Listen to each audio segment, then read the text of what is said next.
Chaitanya Charitamrita, we'll chant together the verse number 8 from the 12th chapter of Sri Chaitanya Charitamrita, expansions of Advaita Acharya. We'll chant first this verse and then we'll go through translation. Prathame ta ekamata acharyera gan pache duimat haila daivera karan prathame ta ekamata acharyera gan Prathame ekamata acharyera gan Pachidui mata haila daivera karan Pachidui mata haila daivera karan Prathame ekamata acharyera gan Pachidui mata haila daivera karan. So I will read the translation of the verses, which previous verses, starting from the 11th chapter of Sri Chaitanya Charitamrita, verse number 16. I have briefly described only some of the followers and devotees of Lord Nityananda Prabhu. Even the thousand-mouthed Sheshanag cannot describe all of these unlimited devotees.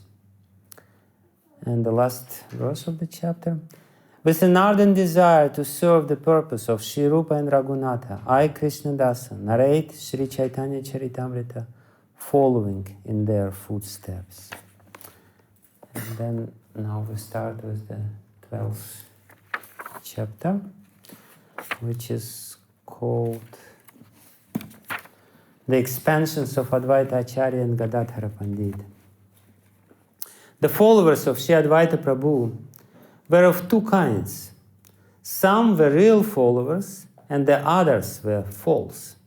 Rejecting the false followers, I offer my respectful obeisances to the real followers of Sri Advaita Acharya, whose life and soul were Sri Chaitanya Mahaprabhu. All glories to Sri Chaitanya Mahaprabhu, all glories to Lord Nityananda, all glories to Sri Advaita Prabhu. All of them are glorious. I offer my respectful obeisances to the all-glorious Advaita Prabhu, who forms the second branch of the eternal Chaitanya tree, and to his followers who form his sub-branches. Sri Advaita Prabhu was the second big branch of the tree. There are many sub-branches, but it is impossible to mention them all. Sri Chaitanya Mahaprabhu was also the gardener, and as he poured the water of his mercy upon the tree, all the branches and sub-branches grew day after day. The fruits of love of Godhead that grew on those branches of the Chaitanya's tree were so large that they flooded the entire world with love of Krishna. As the trunk and branches were watered, the branches and sub-branches spread lavishly, and the tree grew full with fruits and flowers. And now we read this verse and purport by Srila Prabhupada. Prathame, in the beginning. Ta, however. Ekamata, one opinion. Acharyera, of Advaita Acharya. Gan, followers. Pache, later. Duimat, two opinions. Haila, became. Daiver, of providence. Karan, the cause. At first, all the followers of Advaita Acharya shared a single opinion. But later they followed two different opinions as ordained by providence. Purport by His Divine Grace A.C. Bhakti Vijnana Swami Prabhupada Ki. The words Daivara Karan indicate that by dint of providence or by God's will, the followers of Advaita Acharya divided into two parties. Such disagreement among the disciples of one Acharya is also found among the members of the Gaudiya Math. In the beginning, during the presence of Om Vishnupada Paramahamsa Parivrajaka Ashtotara Shata, Sri Srimad Bhaktisiddhanta Saraswati Thakura Prabhupada, all the disciples worked in agreement. But just after his disappearance, they disagreed. One party strictly followed the instructions of Bhaktisiddhanta Saraswati Thakura, but another group created their own concoction about executing his desires.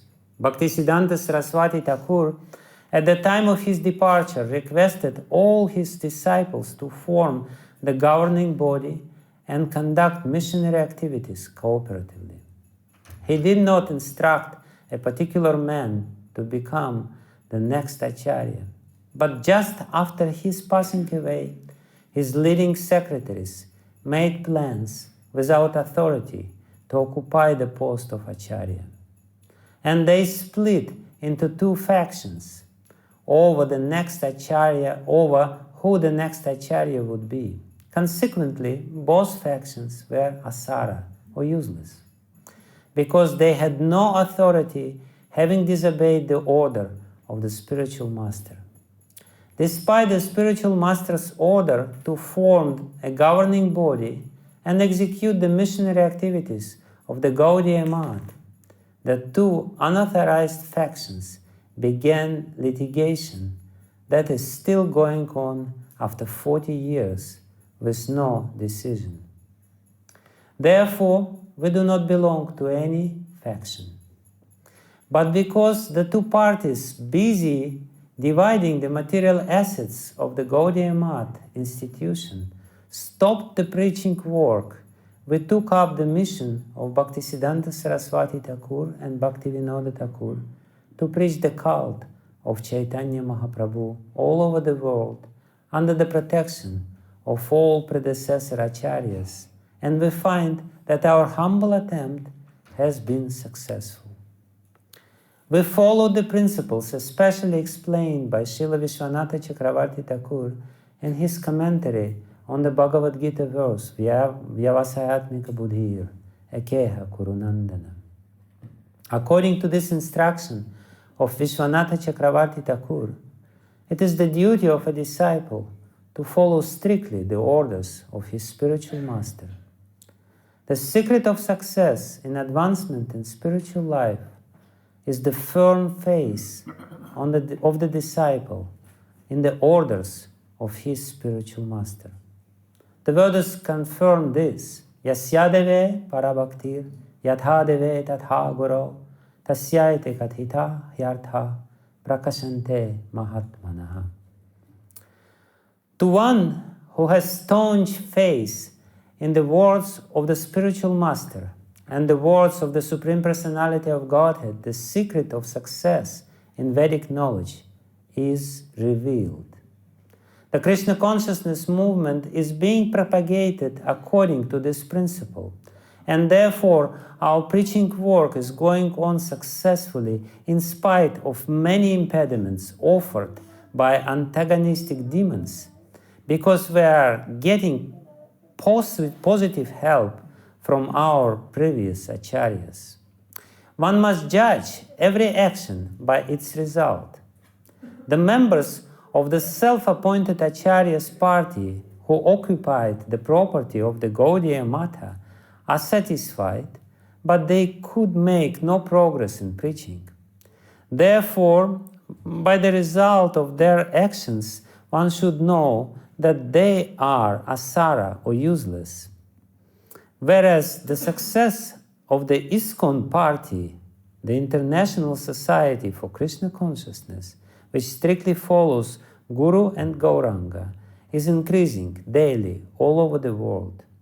Srila Bhaktisiddhanta Saraswati Thakur wanted to print as many books as possible and distribute them all over the world.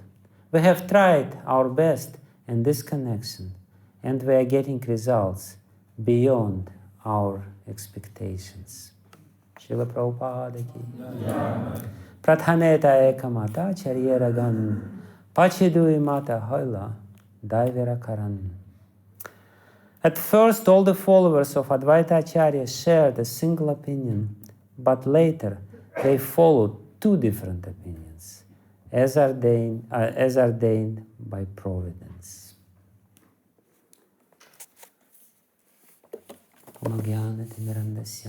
Gyanam jana shalakaya chakshurum militam yena tasmai shri gurave namaha.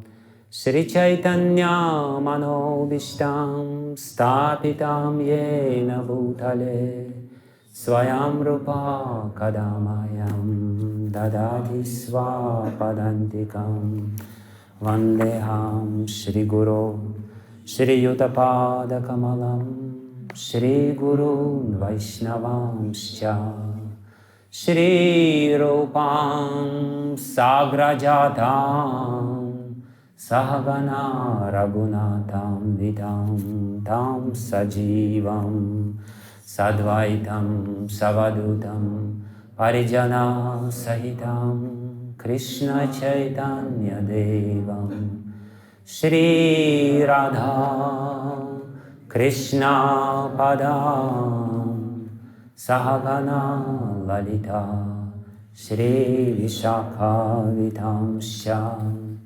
Hey Krishna Karuna Sindhu Dinabandhu Jagat Pate Gopesha Gopika Kanta Radha Kanta Namostute Tapta Kanchana Gaurangi Radhe Vrindavaneshwari Rishabhanu Sute Devi Pranamami Hari Priye Vanchakalpa Tarubhyascha Kripa Sindhubhya Evacha Patitanam Pavanebhyo Vaishnavebhyo Namo Namaha.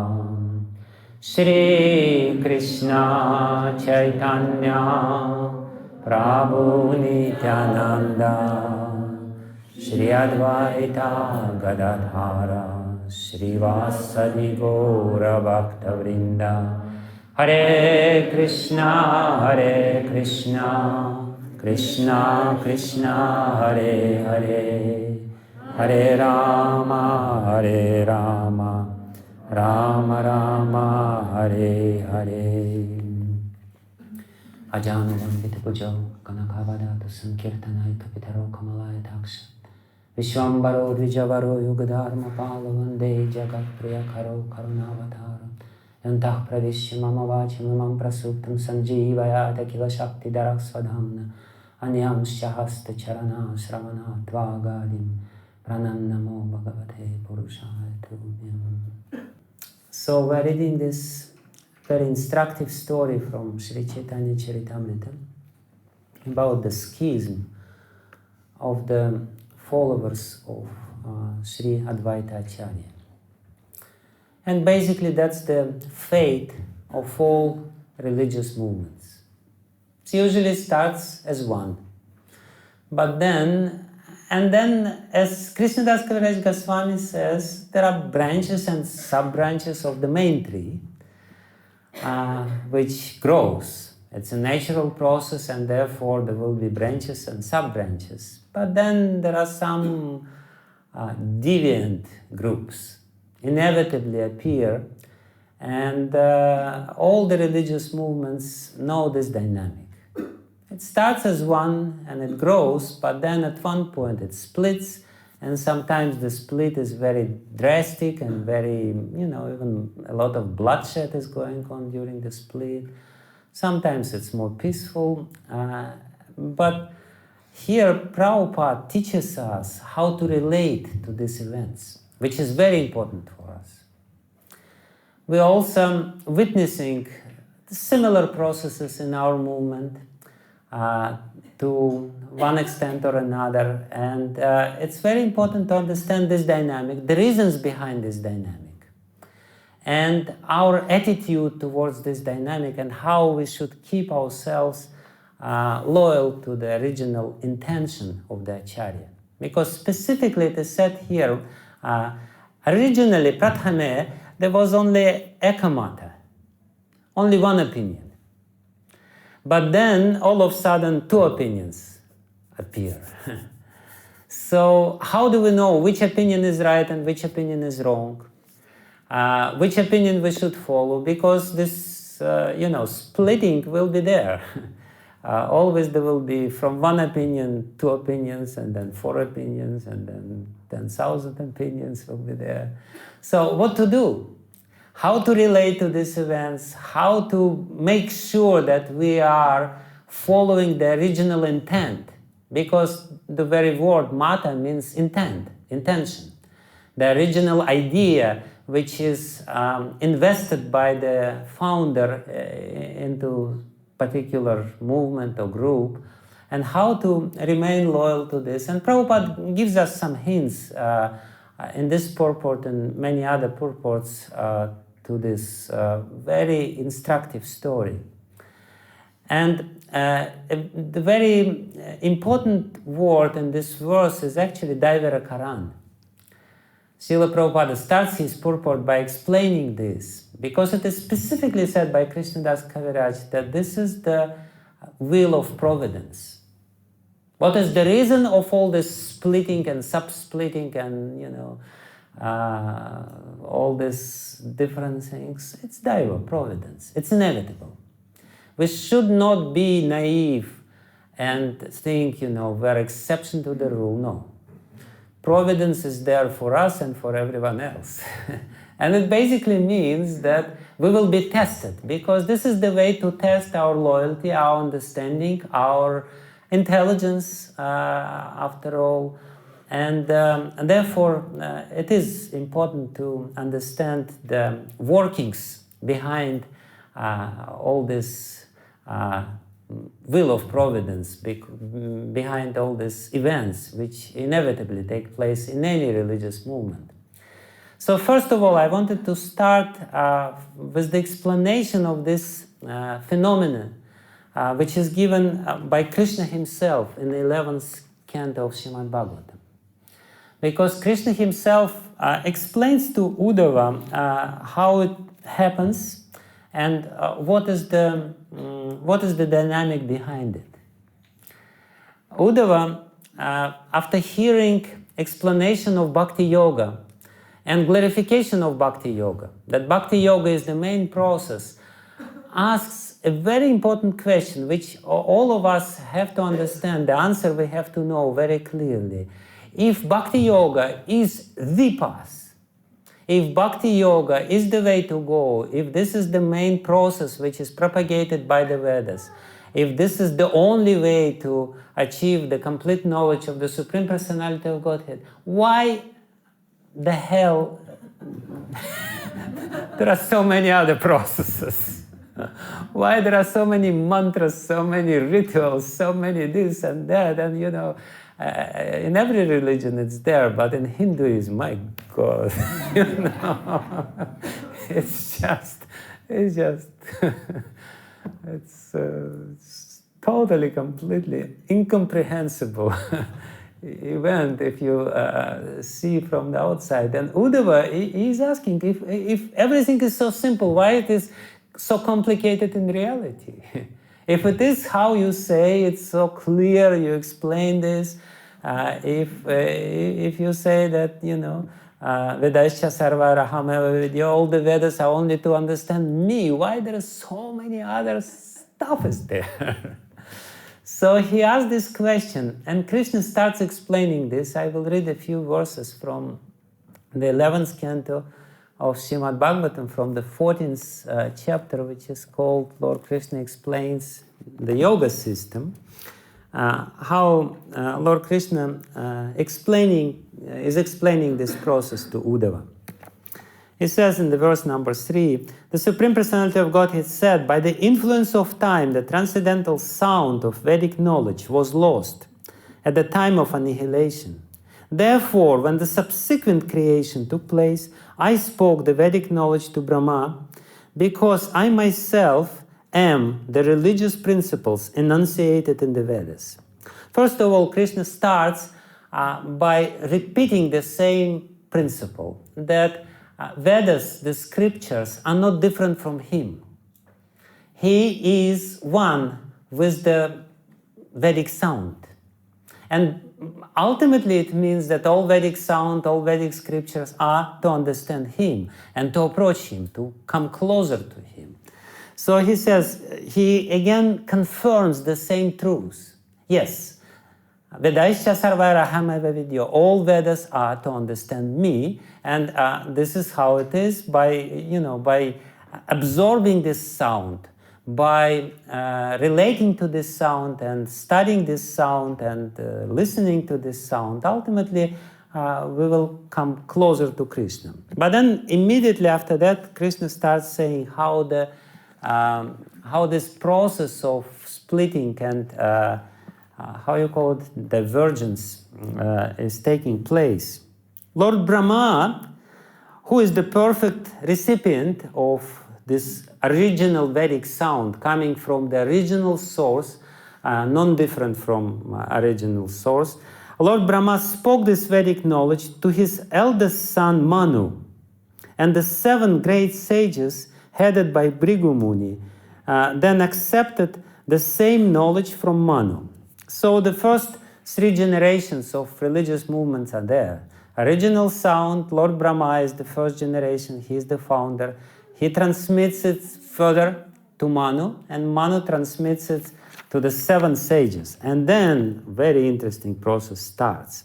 From the forefathers headed by Bhrigu Muni and other sons of Brahma appeared many children and descendants who assumed different forms as demigods, demons, human beings, Guhyakas, Siddhas, Gandharvas, Vidyadharas, Charanas, Kimdevas, Kinnaras, Nagas, Kimpurushas, and so on. All of the many universal species, along with their respective leaders, appeared with different natures and desires generated from the 3 modes of material nature. Therefore, because of different characteristics of the living entities within the universe, there are a great variety, the great many Vedic rituals, mantras, and rewards. So basically, there are a couple more verses which I will read. Basically, Krishna himself says that this original Vedic sound was given to Brahma, then to Manu, and then to 7 sages. But even in the level of the 7 sages, there are different opinions, different understandings. And from these 7 sages, different forms of living entities appeared, but these forms of living entities is nothing but the forms of their understanding of the original sound. Because ultimately, the different forms and different species of life is a manifestation of different minds. And all these Guhyakas and Charanas and Gandharvas and this and that, ultimately you may say that this is different ways of understanding the original sound, which they will interpret in their different ways, and they will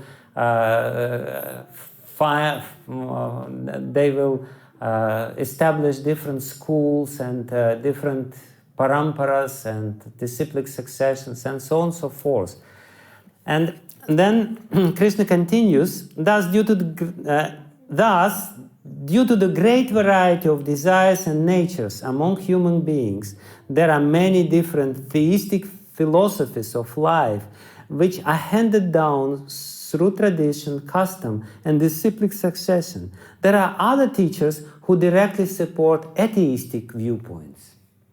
It's also very remarkable because here Krishna says that ultimately even the atheistic philosophies are originally coming from him.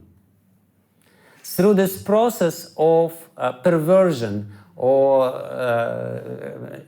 imperfect reflections in the minds or in the mirrors of desires, which are there in different species of life through the original 7 sages. And then the last verse which I wanted to read. O best among men, the intelligence of human being is bewildered by my illusory potency. And thus, according to their own activities and whims, they speak in innumerable ways about what is actually good for people.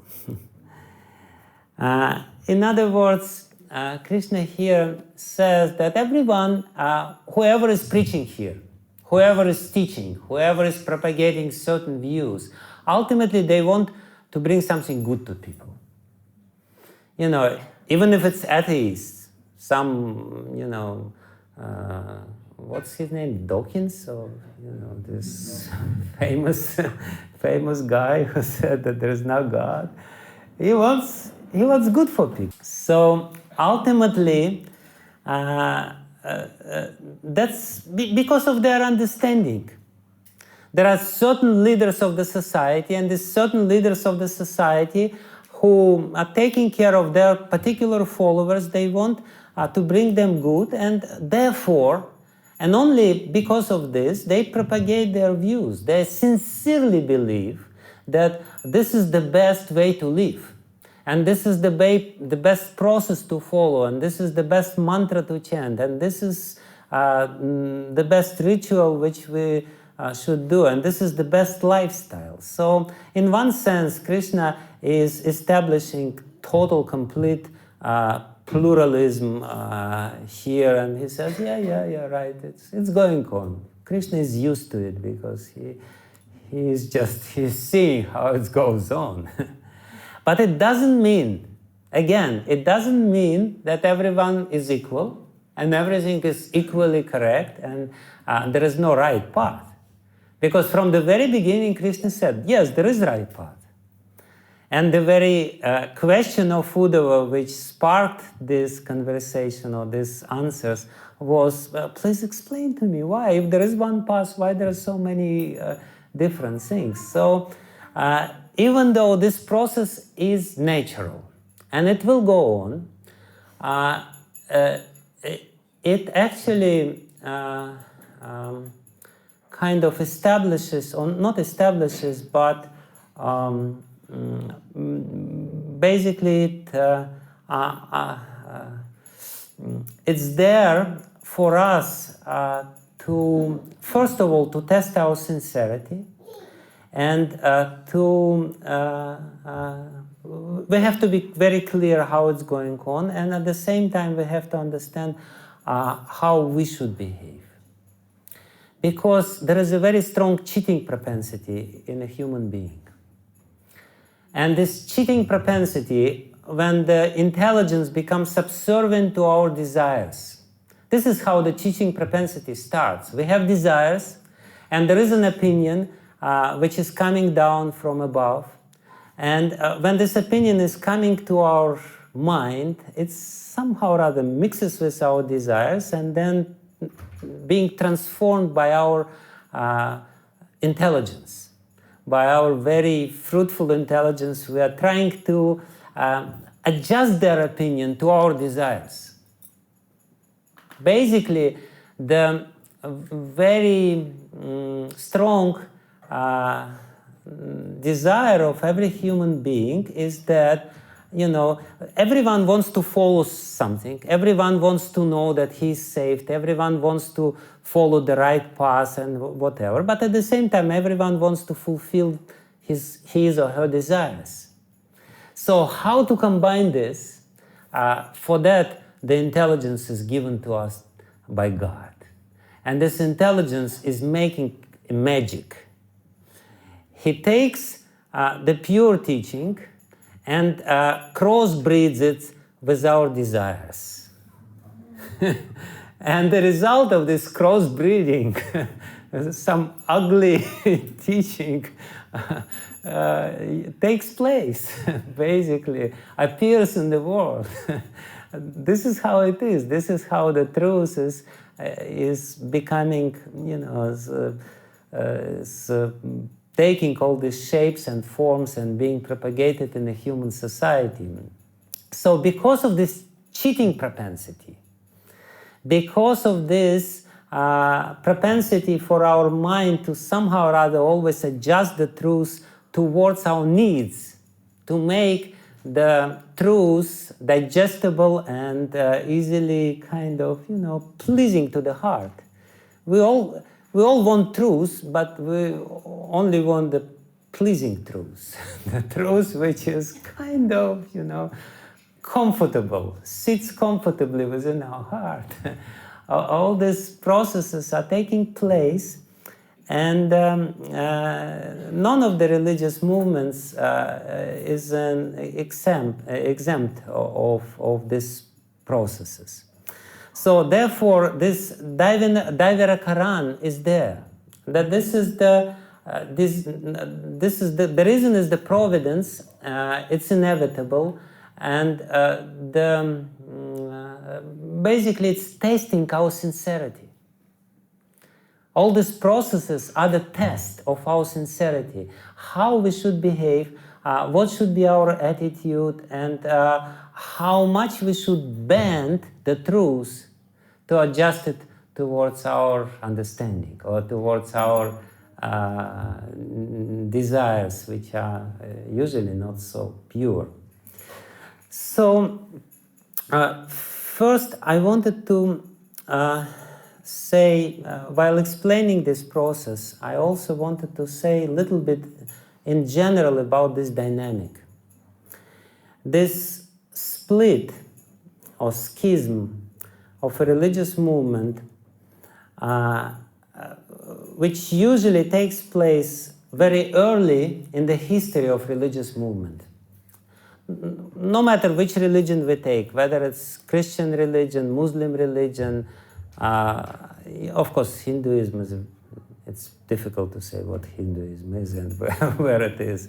But if you take any other religion, you will see that usually the major split takes place very close to the beginning of a particular religious movement. And here we witness the same dynamic because the sons of Advaita Acharya, they're sons of Advaita Acharya. And there were 6 of them, and 3 of them, as Prabhupada will explain later, became completely useless asara, and 3 of them followed the right opinion. So it was split in half.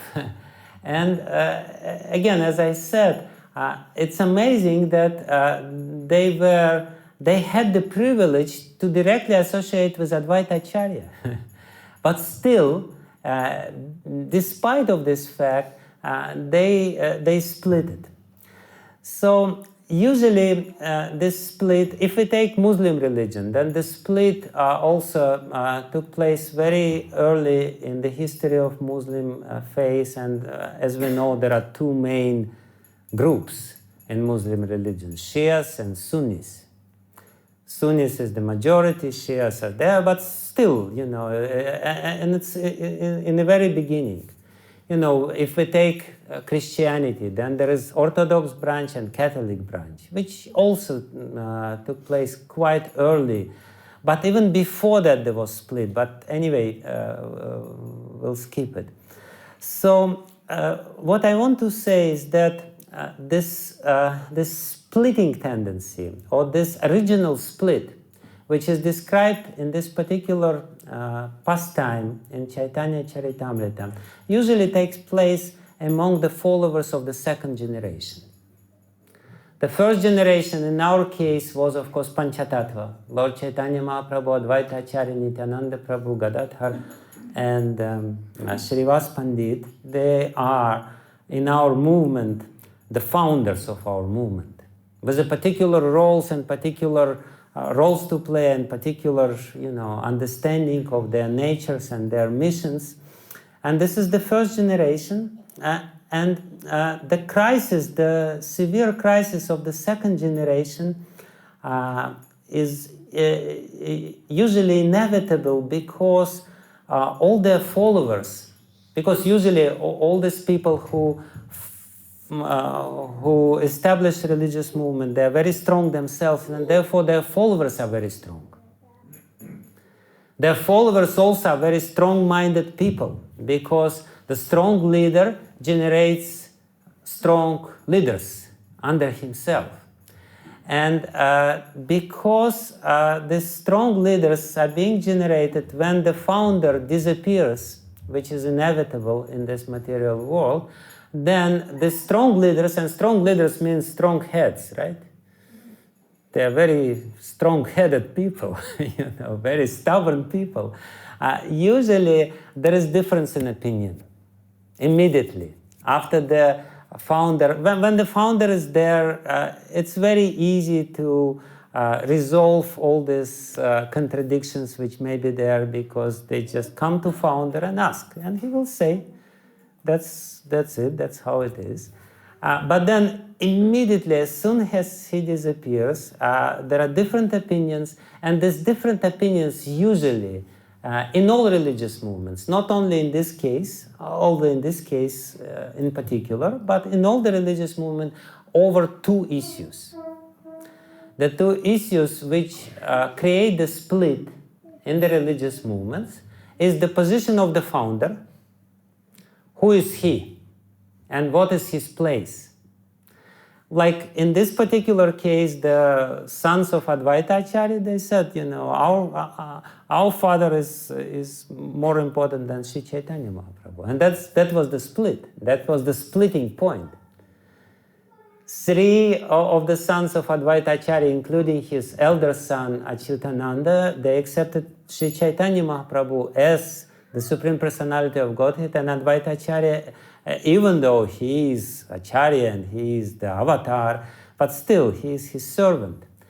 But then the other people, the other sons of Advaita Acharya, they decided that no, their father is more important than Sri Chaitanya Mahaprabhu. If we take Christianity, then in Christianity there was, I believe, around the period over 200 years, where they were debating the position of Jesus Christ, trying to establish the position of Jesus Christ. And there were different opinions. Who is he? Whether he is God, whether he is Son of God, whether he is inconceivably one and different from God, or whether he is,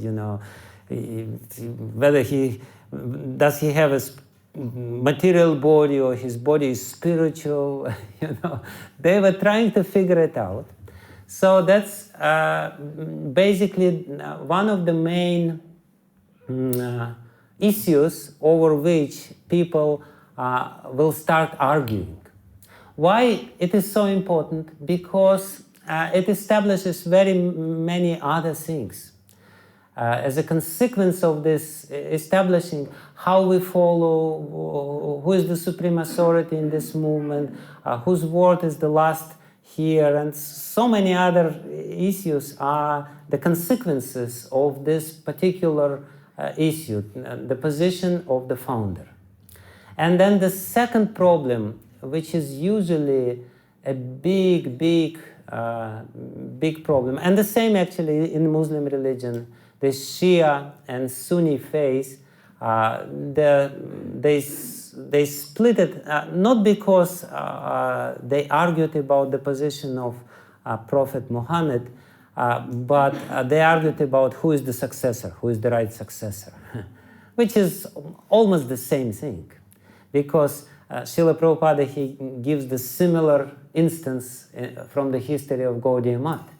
And in the history of Gaudiya Math, yes, everyone accepted Bhaktisiddhanta Saraswati and his position, but then how to rule and who will be the next, who is the successor, that will be the splitting point, so to speak. So the first is the position of the founder and the way to succeed him.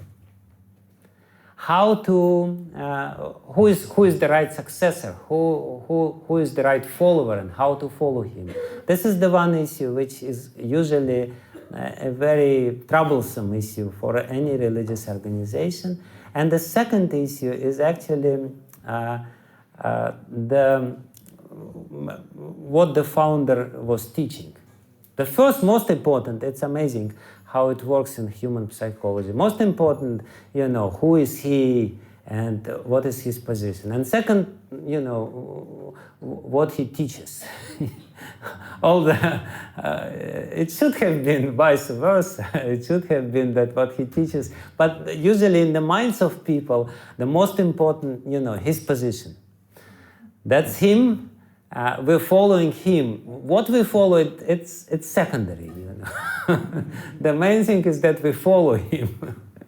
It's interesting also that Prophet Muhammad once, during his lifetime, according to one hadith, he said that when I pass away, there will be 70 different groups which will follow my path. So all the followers, they became stunned, because when the founder is there, you usually don't think about these things. So they asked, so who will be the... Yeah, no. Then he said, and all of them, except for one, will go to hell. There will be 70 different groups, and all of them will go to hell, but one. And everyone became, really stunned. Can you imagine if Prabhupada would say, would go and say, there will be 70 different branches of, and only one will go back to Godhead, and the rest will go to hell. So, and they asked, who will go to heaven and who will go to hell? And he gave a very, very interesting answer. He said, the one where I will be there will go to heaven. In other words, the one who will strictly follow me. But, all the different groups in Muslim religion still, everyone believes that he is with them, not with anyone else, because nobody wants to go to hell. But they will have to, obviously, most of them.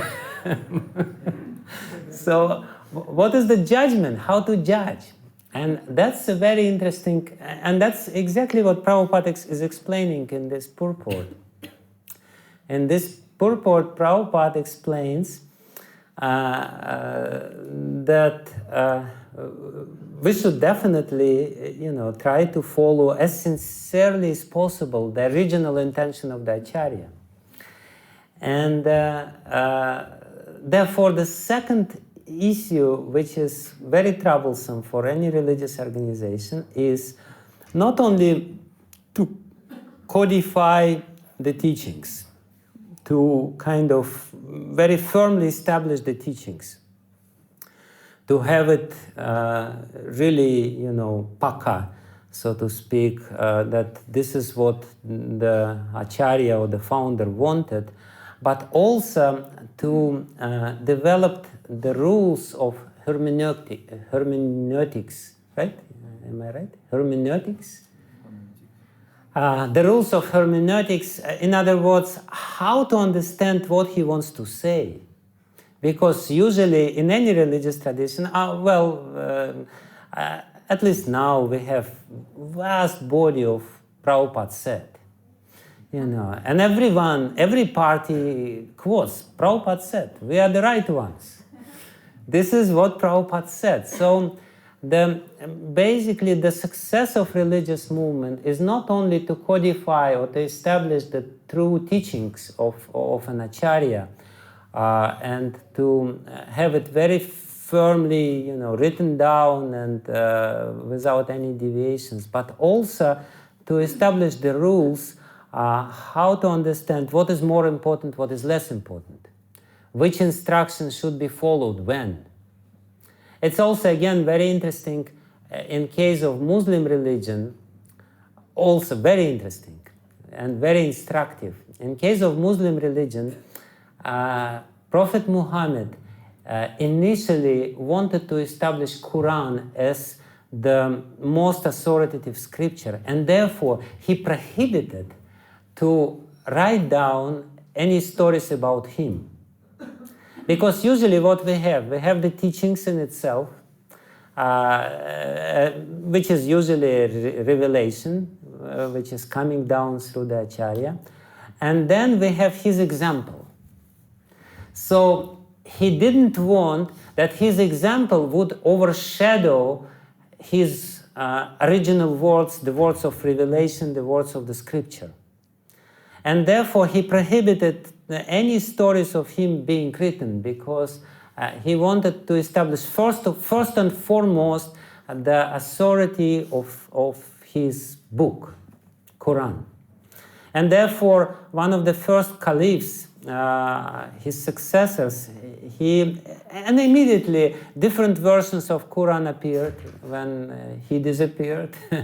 So one of his Umar, I believe, he collected different versions of Quran, and he burned all the false ones and said, this is the right one. And this way he established very clearly, this is the main book. In our case, we have the same dynamic, because all these changes in Prabhupada's books, it's an issue. It's a very hot issue, and people are saying, all these followers, they're distorting Prabhupada's words. Some people say this, and some people believe this, some people, and definitely there is a lot of conspiracy theories floating around, why it is, how it is. So actually this is the mission, very strong mission of the second generation of the followers of an Acharya, to do these two things, to establish the position for the posterity of the founder. And that's what has been done by Ravindra Swarup's work when he wrote this book. And it's basically a very fundamental achievement, because this is the book which establishes the position of Srila Prabhupada, and in this way gives the stability to the movement. Because if this issue is not resolved, it will be inevitably a question of dissension over the time. And the second one is to codify the teachings. And not only, as I said, to codify the teachings or to establish, and like recently we spoke with Dravida Prabhu, and Dravida Prabhu is working on Prabhupada's books, and he said, yes, we want to make the to seal Prabhupada's teachings, no more changes. Yeah, they're doing changes because we know, because of the nature of Prabhupada's books, he was dictating, and sometimes the transcriber didn't understand what is there, or sometimes so many other things which may be there. But that's what they want to do. They want to draw the line and say, no more changes. That's it. That's the teaching which is intact for the rest of, for all the generations in the future, which again is very important. But as I said, the rules of hermeneutics should also be established. And for that, very important is Prabhupada's example. As I said, even though originally Prophet Muhammad himself said, no stories about myself. In the second generation, people said, no, let's write down some stories, because otherwise we will be in trouble.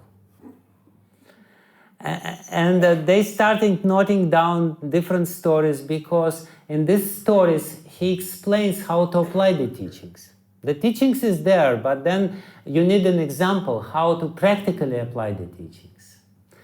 And in their tradition, this is the separate sort of tradition, Muslim version of Prabhupada said, like we have even during Prabhupada's time, Prabhupada himself was wondering, he once said to Nanda Kumar, they say Prabhupada said, Prabhupada said, Prabhupada said, and many times I hear it for the first time when Prabhupada said.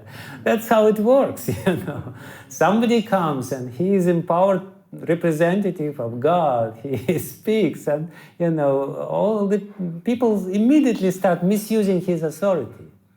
Immediately starts adding authority to his authority to establish their own authority. They want to establish something. They want to establish some opinion. And how to do this in a religious movement? Prabhupada said. It's not I'm saying, and who knows whether he said it or not. Therefore, in the Muslim tradition, they established this, and of course we know in Christian tradition there is this gospel, and gospel is basically the stories about Jesus Christ.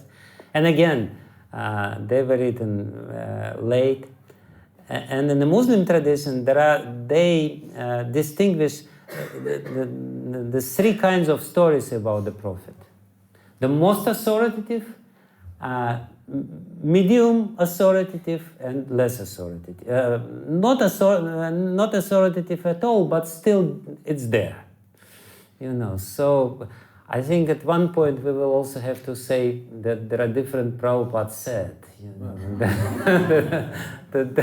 There are some Prabhupada said which are definitely authoritative. It definitely happened because, and they established the rule how to establish it. Who is the most reliable, who is the most honest among the followers, who is less, selfish, because the selfishness is what corrupts the original teaching, what distorts the original teachings and makes the distortion going on. So basically, this is the mission of the second generation, to establish very firmly at least these two things: the position of the Acharya, the way of succession. This is the third thing actually which should be done, which is quite successfully is established now in ISKCON with GBC and Ultimate Managing Authority and everything. So the way of succession, the position of the founder, and the codification of his teachings. But then there is a lot more to say what should be done next, because this is not all. There are so many other things which should be done while, to establish the religious movement and to firmly establish it in this material world. I'm speaking about this because I'm planning to give some presentation on this topic during the upcoming ILS meeting, where I will speak in more details about this dynamic, how it goes on. It's actually one Russian devotee, he made a very interesting research on this topic, and he found that basically there are similar patterns in many different religions, and they all have to face the same problems, but they resolve the problems differently, and the way they resolve the problems actually define the future of the religious organization. How successfully they resolve inevitable problems which are there is actually very crucial for the whole future. But coming a little back, and if we look, for example, in our closer tradition to ours, for example, Madhvacharya's tradition, it's also very interesting how they dealt with it, and how it was. There was this Madhvacharya, as we know, he was Mukhya Pran, one of the avatar or manifestation of Mukhya Pran, Hanuman, Bhima, and Madhvacharya. But then during his life, not everyone accepted this. It's interesting how they dealt with the position of the founder in Madhva Sampradaya. So what happened in their line, not all the followers really believe this, whether Madhvacharya is the manifestation of Mukhya Pran. So one of his last disciples, very illustrious and prominent disciple, Trivikram Pandit Acharya, there is a recorded story that once Madhvacharya was doing puja behind the closed doors to Udupi Krishna. And usually there is a certain ritual when the puja was supposed to be over after some time, and the followers, they are not allowed inside, and they're not allowed to see what is going on inside behind the closed doors. But usually it has a specific time frame, and they were waiting there. They were reciting certain stutis. I think they were reciting this Dvadasha Stotra by Madhvacharya, and usually by the time they would recite the whole stotra, the puja would be finished. But this time, they recited the whole stotra and nothing happened. So they recited it again, and again nothing happened. The doors remained closed. So ultimately, Trivikram Pandit Acharya, who was very close to Madhvacharya, although he was one of the last disciples of him, he kind of opened the door to see what's going on.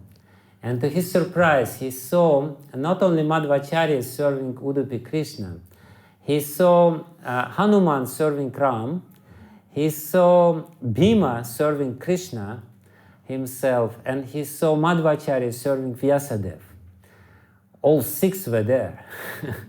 From Udupi Krishna, there were three manifestations of Krishna, including Vyasadeva, and from Madhvacharya, the three servants of this particular incarnation were there, and he was completely stunned. And he immediately closed the door and he composed the Harivayu Stuti, which is very famous among the followers of Madhvacharya. And this Harivayu Stuti, actually all the followers of Madhvacharya are supposed to chant and recite this Harivayu Stuti every day. Because this is the stuti which establishes the position of Madhvacharya. This is the point which I am trying to make, how important it is to establish the position of the Acharya and very firmly, because this is the foundation of religious movement. And of course, Prabhupada here, he says that people, they failed to do this in Gaudiya Math. And the indication which he gives how to make sure that that we are following the intention, the original intention of Acharya, the original opinion of Acharya. The test for this, he quotes this, Yasyadeve parabhakti yathadeve tatha guru tasyayate kathita yartha. He says basically, basically what he says that the test is, the external test is success.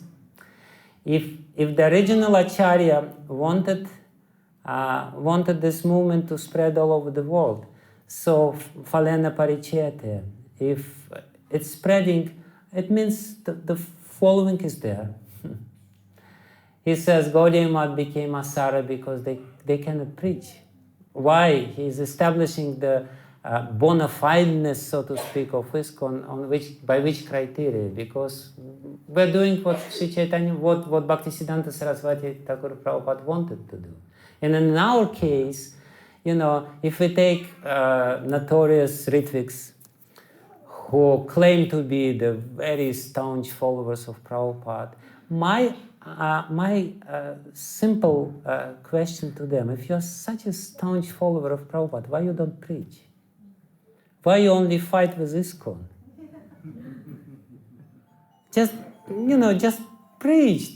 There are so many things. Do Harinam, distribute books. No. This ISKCON will do. We will fight with ISKCON. And we will establish our mata, our opinion over this. This is ridiculous. This is self-defeating. This is exactly what Prabhupada says. The original idea of Prabhupada was not to establish, his position the way they want to establish. We also want to establish Prabhupada's position very firmly, but we also want to fulfill his mission. And that's basically what Prabhupada is explaining here. We have to really understand the teachings of Acharya, but not only the teachings of Acharya, but also his innermost desire. And that's exactly what Narottam Das Thakur is explaining in this famous verse of his pranam mantra to Srila Rupa Goswami, Sri Chaitanya Mano Bhishtam Stapitam Yena Bhutale. I'm the follower of Rupa. And that's exactly actually the some reflection of the debates which were there in Gaudiya Sampradaya in the beginning, because not everyone accepted Rupa Goswami. There were so many followers of Sri Chaitanya Mahaprabhu who didn't accept the opinion of Rupa Goswami. And Narottam Das Thakur, in this Pranam mantra, he proves, or he explains that Sri Chaitanya Manobishtam Stapitam Yena Bhutale. I'm the follower of Rupa Goswami. Why? Because he established Mano Abhishtam, the innermost desire of the heart of Sri Chaitanya Mahaprabhu in this earth. And he understood his intention, his opinion, and he's following this, and therefore I'm his follower. And in our case, we also, if we want to prove that we are the followers of Srila Prabhupada, we have to really try to understand his mood and his intention, his desire, and follow his desire. Not only his teachings, but also the way he wants us to behave and interact with the world and live in this world, basically. There are so many other things which could be said about the details of this Gaudiya Math split and other juicy details, but I'm sure some other people will fill you up with this while reading this story. But I just sort of explaining this initial sort of dynamic and why it is so important to understand the mechanism of split. Thank you very much. Any questions? Yes. Yes. My question is, there will be many people whose intelligence is higher than around us, and their desires will be similar to ours, and will be influenced by either one of them or many of them. And this will lead to a complete confusion of what to follow. In addition to that, there is language as well, which we are conditioned to and other people are. So how to deal with this? Yeah. About the language, Could you repeat the question? I can repeat the question, yes. Prayagraj Prabhu said that there will be some other people who are more intelligent than us, and they have similar desires than ours, and when they explain the teachings of Srila Prabhupada, it will be very close to our heart, because they will reflect similar desires, right? And ultimately we are kind of doomed to follow them, because they are more intelligent, and they will explain so many things in a very flowery way, and we will follow. And then he said about the language, right? That different people understand the same words in a different way. You know, we supposedly use the same words, but everyone understands it slightly differently. And that's a fact. We had a very interesting game which shows this fact. We took some very simple words, and there were groups of 5 people, and we asked 5 people to write down the connotations of these words, what this word means for them. Within 2 minutes, they will have to write many synonyms or connotations which come to their mind when they hear this word. And the group was supposed to share what they wrote, and only if all the 5 people wrote the same word, they can say that this is what it means, you know, according to our opinion. If the words, the amazing result was none of the groups, there was big group of people, and many groups by 5 or 6 people, and in none of these groups, not a single word was the same. Not, in other words, not all the 5 people would write the same meaning for this word. So regarding the language, It's also very important. This is actually the job of the third generation. The third generation of religious movement has to establish very firmly the meaning of the terms used by Acharya. Otherwise, everyone will use the same terms and everyone will have completely different understanding what these terms means. So this is exactly what Srila Jiva Goswami did when he wrote Sandarbhas. He established exactly in a very logical way the teachings of Sri Chaitanya Mahaprabhu. So this is the work of the third generation to very firmly fix the meaning of the key terms so that the followers could use the common language. Regarding the first part of the question about the intelligence, yes, it will go on. Yes, yes. Yes, somebody will come very intelligent and he will explain it in a very nice way, and and people will follow. But still, there are some hope for us. First of all, if we really want to be the followers, we should not follow only on the basis of intelligence of somebody who is claiming to be the successor or follower. There are so many intelligent people, and actually intelligence is a very dangerous thing. In most cases, it's probably better not to be too intelligent. But there is much more important criteria for us to follow somebody. That's the humility. If somebody is humble and intelligent, then we should follow him. If somebody is proud and intelligent, we should not follow him. We should avoid him as much as possible. Because if he is proud and intelligent, it's a very dangerous combination. If he's proud and stupid, it's okay. But if he's proud and intelligent, it's very dangerous. So if we really want to remain followers, then we should see the qualities of somebody, not only judging by the level of his intelligence, but also by the level of his integrity and character.